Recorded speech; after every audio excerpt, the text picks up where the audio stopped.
The master Prakash classes YouTube channel आप सभी लोगों का स्वागत करता है। उत्तर प्रदेश में जूनियर शिक्षक भर्ती की तैयारी करने वाले सभी भाई और बहन तैयार हो जाइए आज का अपना प्रैक्टिस सेट सॉल्व करने के लिए। ये आपके अनिवार्य प्रश्न पत्र 50 नंबरों के सामान्य ज्ञान का प्रैक्टिस सेट है। तो चलिए फटाफट हम लोग अपने प्रश्नों को सॉल्व करते हैं और देखते हैं किसमें कितना है दम। तो इस प्रैक्टिस सेट में जो हमारा पहला प्रश्न है उसमें लिखा गया है, हाल ही में पाकिस्तान और किस देश के बीच शाहीन हवाई युद्ध अभ्यास का आयोजन पाकिस्तान के सिंध के भोलारी में किया गया था। तो कुल मिला के ही बताना है कि शाहीन हवाई जो युद्ध अभ्यास था वो पाकिस्तान और किसके बीच में हुआ था। तो यहाँ पर आपका विकल्प ए, आपका पड़ोसी नालायक देश चाइना और पाकिस्तान दोनों ने मिलकर शाहीन हवाई युद्ध अभ्यास किया था। चलिए आगे बढ़ते हैं अपने दूसरे प्रश्न पर। हाल ही में किस राज्य सरकार ने सचिवालय एवं सरकारी कर्मचारियों को टी शर्ट और जींस पहनकर दफ्तर में आने पर रोक लगा दिया है? तो ऐसा किसने किया है? ऐसा महाराष्ट्र ने किया है। विकल्प डी आपका बिल्कुल सही रहेगा। आगे बढ़ते हैं। किस राज्य सरकार ने शादी समारोह के लिए ऑनलाइन पंजीकरण अनिवार्य कर दिया है? तो ऑनलाइन पंजीकरण को अनिवार्य किसने किया है? तीसरे नंबर में विकल्प आपका सी, गुजरात बिल्कुल सही रहेगा। आगे बढ़ते हैं अपने चौथे नंबर के प्रश्न पर। विश्व आर्थिक मंच 2021 निम्न में से कहाँ पर आयोजित किया गया था? तो ये सम्मेलन का आयोजन कहाँ पर हुआ था? चौथे नंबर में विकल्प आपका डी सही रहेगा, सिंगापुर। आगे बढ़ते हैं पाँचवें नंबर पर। जो इस साल यानी कि 2020 में मानवाधिकार दिवस मनाया गया था उसका क्या सब्जेक्ट था? इसका विषय आपको बताना है। विकल्प को ध्यान से पढ़ लीजिए, विकल्प आपको पढ़ना है और विकल्प पढ़ के फटाफट सारे प्रश्नों के आंसर बताते चलना है। तो यहाँ पर आपके पाँचवें नंबर में जो हमारा सही आंसर रहेगा वो विकल्प ए रहेगा, फिर से बेहतर मानव अधिकारों के लिए खड़े हो जाओ। ये हमारा मानवाधिकार दिवस 2020 का सब्जेक्ट था। छठे नंबर पर चलते हैं। वह कौन से आधुनिक इतिहासकार हैं जिन्होंने 1857 के विद्रोह को स्वतंत्रता की पहली लड़ाई कहा था? तो ऐसा किसने कहा था? ऐसा सावरकर साहब ने कहा था। विकल्प नंबर सी आपका बिल्कुल सही है। और सातवें नंबर का प्रश्न पहले हम लोग पढ़ लेते हैं। अगर किसी वस्तु का फोकस अवतल दर्पण पर पड़ता है तो उसकी परछाई कैसी बनेगी, ये आपको बताना है। फोकस अगर अवतल दर्पण पर बनता है तो परछाई कैसी होगी? अब इसके आगे हम लोग विकल्प पढ़ते हैं। विकल्प को पढ़ने के लिए इसको पेपर को एक बार दोबारा से सेट करना पड़ेगा, उसके लिए आप हमें 1 मिनट का समय दीजिए। चलिए ये आपके विकल्प हैं। तो सातवें प्रश्न में आपका विकल्प सी रहेगा, अनगिनत जो है आपके फिगर बनेंगे, चित्र बनेंगे। आगे 8वें नंबर पर, वह धातु कौन सी है जो एसिड और एल्कली के साथ क्रिया करके हाइड्रोजन बनाती है? तो क्या नाम रहेगा? विकल्प ए, जिंक आपका बिल्कुल सही रहेगा। फटाफट सारे विकल्पों को आपको पढ़ते जाना है और कमेंट बॉक्स में आंसर बताते जाना है अगर आप लाइव देख रहे हैं, नहीं तो अपने मन में भी आप आंसर बता सकते हैं, दोहरा सकते हैं। 9वें नंबर चलते हैं। वर्ष 2020 के लिए राजीव गांधी खेल रत्न पुरस्कार किस पैरा एथलीट को दिया गया था? तो बहुत फेमस नाम था 2020 में। तो यहाँ पर आपका कौन सा रहेगा? मरियम थांगवेली, सॉरी थोड़ा डिफिकल्ट नाम है, मरियम थांगवेली हैं। विकल्प बी आपका बिल्कुल सही रहेगा। आगे बढ़ते हैं।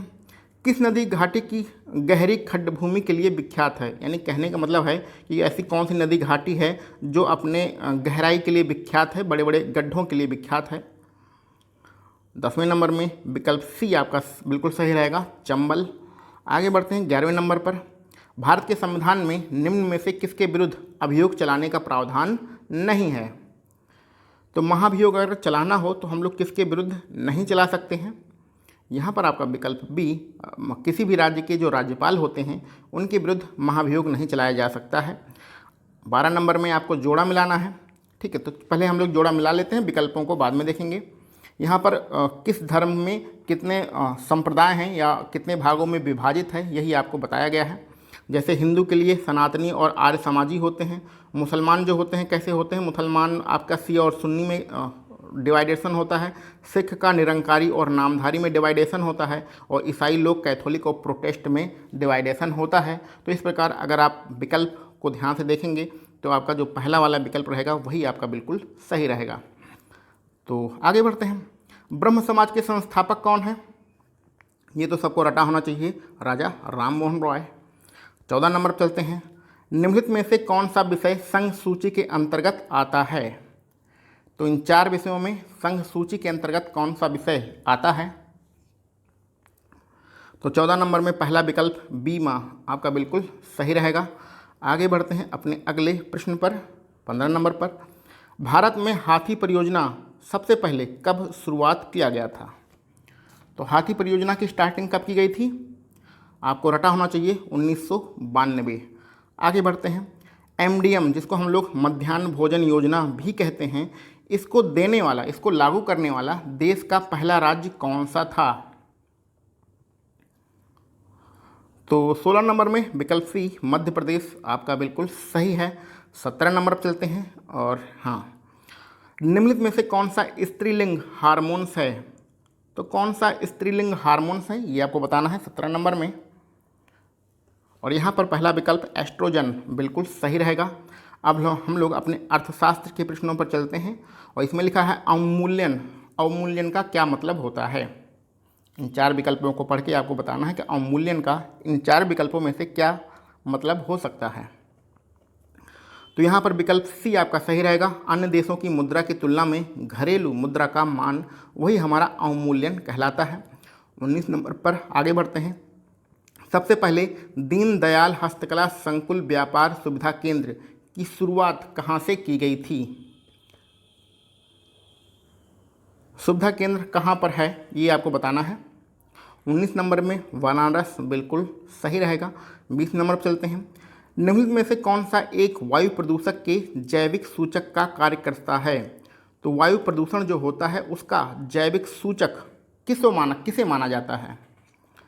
तो 20 नंबर में विकल्प ए लाइकेन आपका बिल्कुल सही है। 21 नंबर में आपको जोड़ा मिलाना है, तो सबसे पहले हम लोग जोड़ा मिला लेंगे और बाद में विकल्पों को देखेंगे। कौन सा पार्क कहाँ पर है यही आपको बताना है। जैसे कि अवारेल पार्क जो पहला है, अवारेल पार्क ये कहाँ पर है? तो ये कहाँ पर होना चाहिए भैया? ये कानपुर में होना चाहिए। तीसरा नंबर सही होना चाहिए। बायोटेक्नोलॉजी ये तो बहुत फेमस है, बायोटेक्नोलॉजी ये लखनऊ में है, कभी भूलिएगा नहीं। लखनऊ में हम लोग रहते थे तो ये कहाँ पर है? लखनऊ में है, ठीक है। एग्रो प्रोसेसिंग पार्क, एग्रो वाला जो काम होता है वो सहारनपुर में होता है। और लेदर वाला जो काम होता है विकल्प डी ये कहाँ होता है? उन्नाव में होता है। तो इस प्रकार हम लोग 3 4 2 1 3 4 2 1 कहाँ पर है? तो 3 4 2 1 ये पहले विकल्प में है। विकल्प हमारा पहला बिल्कुल सही रहेगा। आगे बढ़ते हैं, 1 मिनट का समय दीजिए। हाँ, वह कौन सा पूर्वी यूरोपीय देश है जहाँ पर परमाणु रिएक्टर से बहुत बड़ी दुर्घटना हो गई थी? ठीक है, तो घुमा फिरा के इस प्रश्न को पूछा गया है। पूर्वी यूरोपीय देश का नाम बताना है जहाँ पर एक दुर्घटना हुई थी जिसका कारण एक परमाणु रिएक्टर था। तो 22 नंबर में आपका जो विकल्प बी रहेगा चेरनोबिल ये आपका बिल्कुल सही रहेगा। आगे बढ़ते हैं। कोरोना रोग सभी लोग इसके बारे में जानते हैं, सबसे ज़्यादा किस अंग को प्रभावित करता है? तो सबको पता होना चाहिए कोरोना और जो हमारा रोग है वो सबसे ज़्यादा फेफड़े को प्रभावित करता है। 24 नंबर पर सिंधु घाटी सभ्यता में जो घोड़े की अस्थियां पाई गई हैं वो कहाँ से मिली हैं? तो 24 नंबर में आपका विकल्प डी रहेगा सुरकोटवा, इसको सुध कोटवा भी कहते हैं, सुरकोटवा यहाँ पर लिखा गया है, ठीक है। तो विकल्प डी आपका बिल्कुल सही रहेगा। अब जो अगला प्रश्न है 25 नंबर में वो कंप्यूटर का प्रश्न है। कंपाइलर क्या होता है? तो कंपाइलर के लिए पहला, दूसरा, तीसरा ये तीनों सही हैं। इस प्रकार इस प्रश्न के लिए विकल्प डी हमारा सही रहेगा, उपयुक्त सभी। 26 नंबर पर चलते हैं। प्रतिरक्षात्मक रोगों का इलाज निम्न में से किस दवा के द्वारा किया जाता है? तो अगर आपको कोई प्रतिरक्षात्मक रोग होता है तो कौन सी दवा दी जाती है? यहाँ पर आपका विकल्प डी सही रहेगा, गामा ग्लोबुलिन, ठीक है। विकल्प डी यहाँ पर आपका बिल्कुल सही रहेगा। आगे बढ़ते हैं 27 नंबर के प्रश्न पर। 1 मिनट। भारत में सबसे पहला मुक्त विश्वविद्यालय इसकी स्थापना कब की गई थी? भारत में पहले मुक्त विश्वविद्यालय की स्थापना कब की गई? तो यहाँ पर आपका विकल्प कौन सा सही होना चाहिए? बी होना चाहिए, 1982 में। आगे बढ़ते हैं 28 नंबर पर। राजीव गांधी खेल रत्न पुरस्कार से सम्मानित होने वाली पहली भारतीय महिला एथलीट कौन है? तो यहाँ पर पहला विकल्प दीपा मलिक बिल्कुल सही है। आगे बढ़ते हैं। भारतमाला परियोजना से भारत का निम्नलिखित में से कौन सा इंफ्रास्ट्रक्चर क्षेत्र संबंधित है? तो भारतमाला परियोजना बहुत ही इंपॉर्टेंट परियोजना है। इससे कौन सा इंफ्रास्ट्रक्चर क्षेत्र जो है वो संबंधित है? तो सबको पता है ये सड़कें बनाने का काम होता है इस योजना में, तो सड़क इंफ्रास्ट्रक्चर विकल्प सी यहाँ पर बिल्कुल सही होगा। 30 नंबर पर चलते हैं। अप्रैल 2020 में भारतीय क्रिकेट टीम के किस खिलाड़ी को दुबई स्थित क्रिकेट अकादमी क्रिक्स किंगडम का ब्रॉड एम्बेसडर बनाया गया है? तो बहुत पुराना ये करंट अफेयर्स का प्रश्न है। तो 30 नंबर में विकल्प ए रोहित शर्मा आपका बिल्कुल सही रहेगा। आगे बढ़ते हैं। ओजोन परत को सर्वाधिक नुकसान पहुंचाने वाला प्रदूषक कौन है? तो ये तो बहुत ही हजारों बार ये क्वेश्चन पढ़ चुके हैं कि ओजोन परत को जो नुकसान पहुंचाता है वो क्लोरोफ्लोरोकार्बन पहुंचाता है। विकल्प डी आपका बिल्कुल सही रहेगा। अब कंप्यूटर पर चलते हैं। कंप्यूटर माउस, जो माउस होता है वो किस प्रकार की डिवाइस होती है? तो माउस होता है, क्या होता है भैया? माउस इनपुट होता है, उससे हम लोग सूचनाओं को भेजते हैं। 33 नंबर पर great barrier reef, great barrier reef के बारे में आप सभी लोग जानते होंगे, ये क्या है? तो ये आपका विकल्प सी ऑस्ट्रेलिया के निकट एक प्रवाल भित्ति है। विकल्प सी आपका बिल्कुल सही रहेगा। अब 34 नंबर पे हम लोग आगे बढ़ते हैं और 1 मिनट का मुझे समय दीजिए।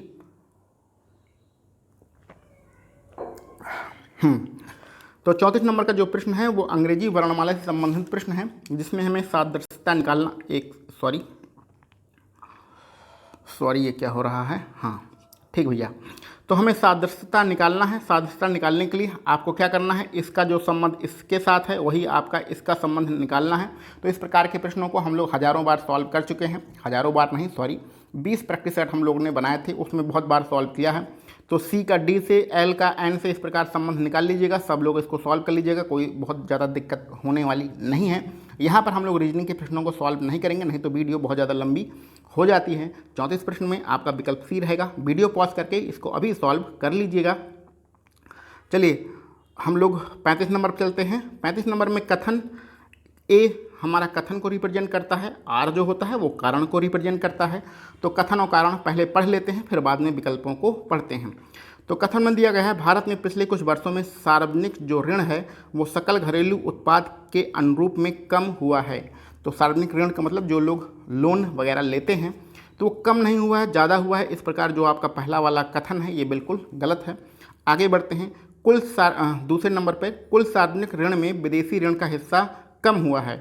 तो विदेशी ऋण का हिस्सा कम नहीं हुआ है भैया, विदेशी ऋण का हिस्सा जो है बढ़ा है, यानी कि ए हमारा जो गलत है और आर हमारा बिल्कुल सही है। तो ये कहाँ पर किस विकल्प में दिया गया है? ये विकल्प आपके डी में दिया गया है। तो 35 नंबर के लिए आपका विकल्प डी जो है वो सही रहेगा। 36 नंबर पर चलते हैं। 36 नंबर बाइनरी नंबर का प्रश्न है। इसको हम लोगों ने बाइनरी वाले प्रश्न अभी तो पढ़े तो हैं नहीं, तो इसको यहाँ पर सॉल्व नहीं करेंगे। इसके लिए आपका विकल्प ए सही रहेगा। जिन लोगों ने पढ़ा है वो इसको सॉल्व कर सकते हैं, बाकी जिन लोगों ने नहीं पढ़ा है कुछ 2-4 दिन का वेट करिए, बाइनरी नंबर पर आपको वीडियो मिल जाएगी। आगे बढ़ते हैं 37 नंबर पर। इसमें आपको ये 4 ABCD दिए गए हैं, इनमें से कौन भिन्न है यही आपको बताना है। तो यानी कि इसको आप अंग्रेजी वर्णमाला के हिसाब से सॉल्व करिएगा। किसी एक में निश्चित पैटर्न बनेगा, एक बिल्कुल डिफरेंट रहेगा। जो डिफरेंट रहेगा आप उसको सॉल्व कर सकते हैं। विकल्प भी यहाँ पर बिल्कुल सही होगा। इस प्रकार के प्रश्नों को कैसे सॉल्व करते हैं वो हम लोगों ने 20 प्रैक्टिस सेट में जो किए हैं उसमें अच्छे से समझाया है। ये एक थोड़ा सा कन्फ्यूजन वाला प्रश्न है, आराम से इसको पढ़िएगा, सॉल्व कर लीजिएगा। सब लोग इसको सॉल्व कर लेंगे। इसका आपका विकल्प सी सही रहेगा। वीडियो पॉज करके इसको अभी सॉल्व कर लीजिए। और 39 नंबर का प्रश्न बहुत ही आसान प्रश्न है, कैलेंडर का। ये सारे प्रश्न जो हम लोगों ने 20 प्रैक्टिस सेट किए हैं उसमें से बहुत अच्छी तरीके से समझाया गया है। यहाँ पर हम लोग सॉल्व नहीं करेंगे, नहीं तो वीडियो बहुत ज़्यादा लंबी हो जाएगी। इसका पहला विकल्प आपका मंगलवार सही रहेगा। और 40 नंबर में क्या करना है? 40 नंबर में भैया एक गणित का प्रश्न है जो कक्षा 7 में पढ़ाया जाता है। तो इधर ये हमारा 2x² + 13x लिखा ही है। इस 15 को क्या करिए भैया, इस तरफ ले आइए तो प्लस के 15x हो जाएगा। ठीक है, अब इस समीकरण को सॉल्व कर लीजिए। सॉल्व करके x का मान आएगा, x का मान जो होगा वही आपका मतलब आंसर होगा। तो 40 नंबर में विकल्प सी आपका बिल्कुल सही रहेगा। वीडियो पॉज करके कक्षा 7 का ये प्रश्न है, इसको सॉल्व भैया कर लीजिएगा। यहाँ पर हम लोग नहीं करने वाले हैं। 41 नंबर में भी सेम यही काम करना है। इस सारे प्रश्न हम लोग छोड़ इसलिए रहे हैं क्योंकि आप इसको कर सकते हैं, कोई दिक्कत नहीं होने वाली है। 42 नंबर पर चलते हैं। प्रसिद्ध विरूपाक्ष मंदिर, ये एक मंदिर है भैया, और ये कहाँ पर है? तो 42 नंबर में जो आपका पहला विकल्प रहेगा हम्पी, वो आपका बिल्कुल सही रहेगा। आगे बढ़ते हैं। 16 अगस्त 1946 को प्रत्यक्ष कार्रवाई दिवस मनाया गया था, और ये किसने मनाया था? ये बहुत ही खतरनाक घटना थी 16 अगस्त 1946 की। तो ये काम किया था मुस्लिम लीग ने। ठीक है, आगे बढ़ते हैं। अफ्रीका में जो कालाहारी मरुस्थल है वो किस प्रकार का मरुस्थल है? तो वो भैया उपोष्ण कटिबंधीय मरुस्थल है, वो जो कालाहारी मरुस्थल अफ्रीका में है। आगे बढ़ते हैं अपने 45 नंबर के प्रश्न पर, और इसको फिर से एडजस्ट करना पड़ेगा, तो इसलिए 1 मिनट का हमें समय दीजिए। भारत के किस राज्य में सबसे अधिक सिंचित क्षेत्र है? तो किस राज्य में है? 45 नंबर का विकल्प सी रहेगा, उत्तर प्रदेश बिल्कुल सही रहेगा। 46 नंबर पे हम लोग आगे बढ़ते हैं। संविधान में जो 42वां संविधान संशोधन किया गया था उस समय भारत के जो राष्ट्रपति थे वो कौन थे? तो 46 नंबर में आपका विकल्प सी रहेगा, फखरुद्दीन अली अहमद। आगे बढ़ते हैं। एक लंबा चौड़ा कथन है, ठीक है।